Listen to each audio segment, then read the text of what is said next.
Docking Bay D768, Fleet Support Air Station, Ord Mantell. The Non-Canonical agri-utility crop sprayer on the pad looked as if only its rust was holding it together. It was, to use Jussik's uncharacteristically colorful description, an old clunker. And somehow, it was taking them to Kilara. It wouldn't attract much attention flying over farming country unless, of course, it broke up in flight. This didn't seem out of the question. Well, they don't build them like that anymore, Fee said. That's because not even the Hut Aviation Authority would certify this Nosh dirt crate airworthy, Niner said, straining to prevent his pack from bending him over backward. He was laden with nearly double the 25-kilo weight he was used to carrying, along with a powered emergency chute. Niner had never actually come across the HAA, but he'd absorbed every scrap of intel, read, seen, or heard in his life. Anyway, all it has to do is get us down there. It's making a noble sacrifice, Jussik said, suddenly right behind them. He smiled and murmured, "dirt crate," to himself as if it amused him. Niner wondered for a moment if he'd broken protocol by using the phrase. "Are you certain you can do this? I could ask Master Zay if he would allow me to accompany you." Niner wanted to laugh. But you didn't laugh at a Jedi, especially one who seemed to care what happened to you. We lost too many officers at Geonosis, sir. They can't grow you to order. The Padawan lowered his eyes for a second. "It's considerate of you to think of me as an officer, Sergeant." You're a commander now, sir. We won't let you down. There's nobody better prepared for this than us. This is your first special operation, isn't it? Yes, sir. Doesn't that worry you? No, sir. Not at all. The 6 P's, sir. Proper planning prevents inadequate performance, sir. Jussik appeared to be counting and then raised his eyebrows. "This is real, Sergeant." Ah. For all their skills and wisdom, there were still some things that even Jedi didn't know. Niner hesitated to lecture Jussik. Real. Oh yes, Niner knew what real was, all right. Padawan Bardon Jussik had certainly never seen the Killing House on Commando. He'd never stormed the building, with its twisting corridors and innumerable flights of stairs. He didn't know how many commandos died in training when the rounds were live, and the terrorists, or whoever the directing staff were being that day, aimed to kill, and frequently did. He also had no idea what it was like spending 4 days lying prone in a scrape in the undergrowth, on observation, rifle ready, urinating where you lay because you couldn't move and give away your position. He had no idea how you learned to judge the amount of charge required for rapid entry to a building the hard way, because if you didn't get it just right, in a hurry and under fire, it could blow your head clean off. 2-8 had learned that way. Jussik didn't know just how far and how long you could carry a wounded comrade when you had to. He probably didn't even know how to perform an emergency field tracheotomy with a vibroblade and a clean length of fuel line. It wasn't Jussik's fault. He had far bigger issues to worry about. There was no reason for a Jedi commander to concern himself with the details of a clone commando's life, but Niner thought he probably would, and he admired the Padawan all the more for that. We'll be fine, sir, Niner said. The training is quite realistic. Inside the shabby Narsh vessel, the tanks had been stripped out and the bulkheads lined with security straps and stealth sheeting that would render the ship's cargo invisible to any probe or scan. Niner realized that 4 men would be pretty cramped in there with packs and weapons. A couple of Blastech E-Web repeating blasters were already stowed, and, at Atten's request, 2 Trandoshan LJ-50 concussion rifles. Atten's livid face wound was looking less alarming now, but he'd always have a scar.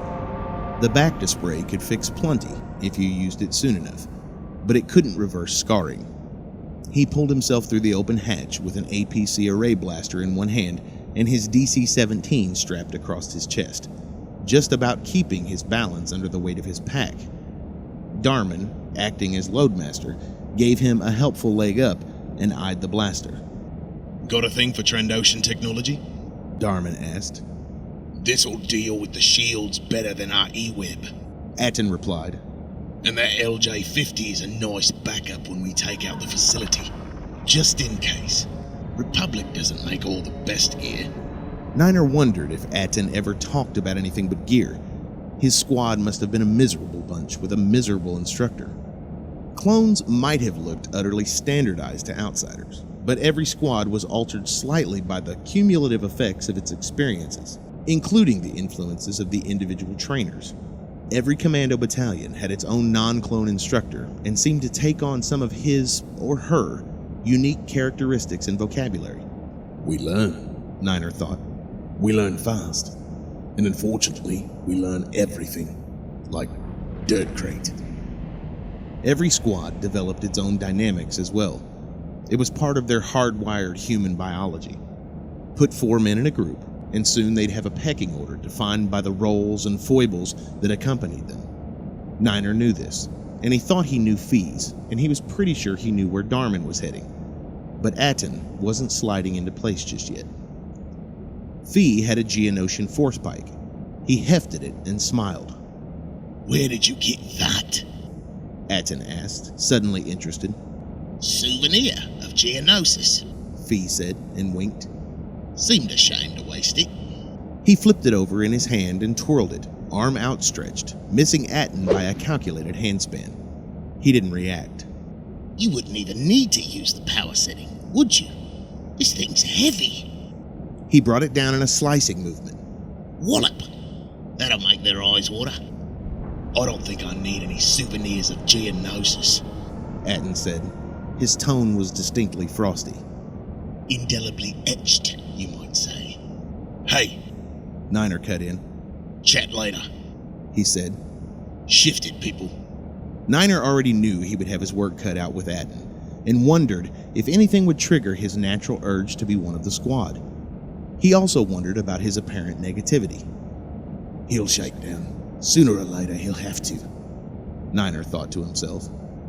Backing up to a convenient ledge on the port bulkhead, Niner unclipped his backpack. 45 kilos lighter, he eased between Fee and Aten and peered into the cockpit. An R5 droid was at the controls. The unit was still fueling up the vessel from a droid Bowser, burbling and whistling to itself. Niner leaned across to plug his datapad into the console to confirm the flight plan and synchronize it with the vessel's actual path. The R5 didn't take any notice. It would fly the route it was given. Improvising, thinking on his feet, making the most of the resources at hand were all part of operating as a commando, but so was acquiring adequate intelligence. What they had wasn't enough to plan a mission, and that meant they would either have to acquire it in the field or fail. Niner didn't want to fail Padawan Jusik. He ejected his datapad and edged back to the hatch, trying not to clip Fee or Aten. "Calm silence from the time you take off," Jusik said, leaning through the open hatch. "The assault ship, the Majestic, is diverting to Kulara and will remain on station a parsec from the planet until she receives your request for extraction. Then gunships will be at your transmitted location within the hour." Niner almost asked just how long the Majestic might wait, but he feared it would look as if he doubted his squad's competence. He knew the answer. The ship would wait until Uthon was taken. Even if that was several commando missions down the line, it wasn't waiting for them. "We won't keep the Majestic waiting," Niner said. "Anything else you need?" Niner shook his head. "No, Commander." Darman stood to one side of the ramp like an honor guard, waiting for the Jedi to leave. "Very well," Jusik said, looking hesitant, as if he wanted to walk away but thought better of it. "I hope to debrief you on your return." Niner took that literally, although Jusik was looking at him as if he meant something else. It made sense for the Padawan commander to process whatever intel they might gain. Jusik turned and walked away, and Darman jumped inside. The hatch closed with a slight shudder, sending fine fragments of rusted metal to the deck. "It only has to land," Niner thought. He switched on the holo projection in his datapad and studied the three-dimensional flight path over the fields, lakes, and forest. It was part real image, part simulation. Projected onto an existing chart, they were looking down at an area 30 clicks north of a small town called Imbrani. A single-story building with shabby sheet metal roofing. ringed by an incongruously well-cut expanse of grass, nestled in a plantation of kivara trees. Some of the image was blurred, but it was the best resolution that a surveillance remote could manage at that distance above the planet. Specks, people, wandering around an encircling path. It's the capture alive bit that complicates matters. Darman said, gazing at the image over Niner's shoulder. Or else we could just bomb it back to Hut space. That's why they created us, Niner said. for the complicated jobs. He closed his eyes for a few moments to visualize the insertion.